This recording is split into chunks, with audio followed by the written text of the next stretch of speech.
আমি এখন যেখানে আছি দেখতে পাচ্ছেন গাজরের ক্ষেত। এখানে গাজর চাষ হচ্ছে এবং আমার বাম পাশে একটা নালা আছে, এই যে। তো এটা আর কি গ্রামের সাধারণ নালা, আর এই হচ্ছে গাজর ক্ষেত। যে গাজরগুলো মনে হয় পরিপক্ক হয়ে গেছে, কিছুদিনের মধ্যে বাজারে উঠবে। তো আপনাদের কেমন লাগছে জানাবেন। এই গাজর ক্ষেত দিয়ে আমি হেঁটে যাচ্ছি এখন। এই যে পরিবেশ খুবই শান্ত এবং এই যে পাখির কোলাহল চেঁচামেচি খুবই ভালো লাগছে। এই যে শালিক পাখিগুলো উড়ে যাচ্ছে। এই যে একটা নৌকা দেখা যাচ্ছে এখানে। ওই যে একটা অটো আসছে। এই রাস্তাটা বর্তমানে কাঁচা আছে আর কি, বাজেট হয়েছে, কিছুদিনের মধ্যে হয়তো বা কাজ শুরু হবে।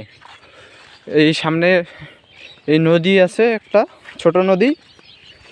তো এই নদীটার উপরে একটা ব্রিজ নির্মাণের কথা আছে, জানি না কতদিনে হবে ব্রিজটা। তো এই হচ্ছে গাজর ক্ষেত। তো আমি কিছুক্ষণ পর একটা গাজর তুলে খাবো এখান থেকে, এখানে না হলে সামনে। মানে আমি আর কি বর্তমানে হাঁটছি, দেখতেছি যে আবহাওয়াটা কেমন। যখন আর কি বেশি খিদা লাগবে তখন আমি একটা গাজর তুলে খাবো।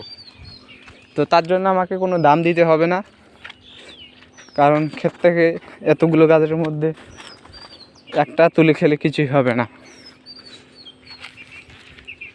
এই যে পরিবেশ, এই যে সূর্য, বেলা 2টার কাছাকাছি, 2টার কাছাকাছি, এখন 3-4টা বাজে নাই। তো বেলা একটু গড়িয়ে যাচ্ছে।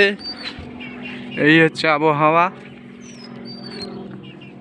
তো আমি কথা বলতে বলতে নদীর কিনারে চলে এসেছি। এখানে দেখতে পাচ্ছেন গাছ টাছগুলো, এগুলো মনে হয় সম্ভবত পাখির বাসা ছিল। তো দেখতে থাকুন আমি কোথায় যাই, কি করি। এখানে মনে হয় সম্ভবত একটা বাড়ি ছিল, সে বাড়িটা ধীরে ধীরে ভেঙে গেছে। এখানে মনে হয় কেউ থাকে না এখন। এই যে বাবা, দেখুন পরিবেশের কি অবস্থা, একবারে জঙ্গল হয়ে গেছে।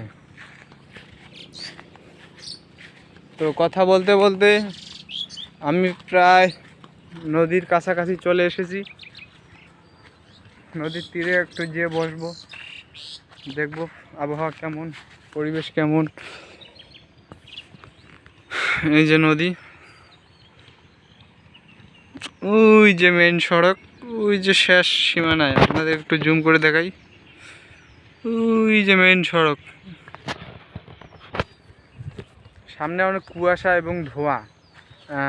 ওই জায়গায় আর কি ময়লার ভাগার, সেখানে ময়লাগুলো প্রতিনিয়ত পোড়া হয়, সেজন্য আর কি ওই জায়গাটা কুয়াশার মতো দেখাচ্ছে।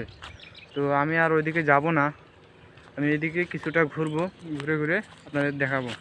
ধন্যবাদ।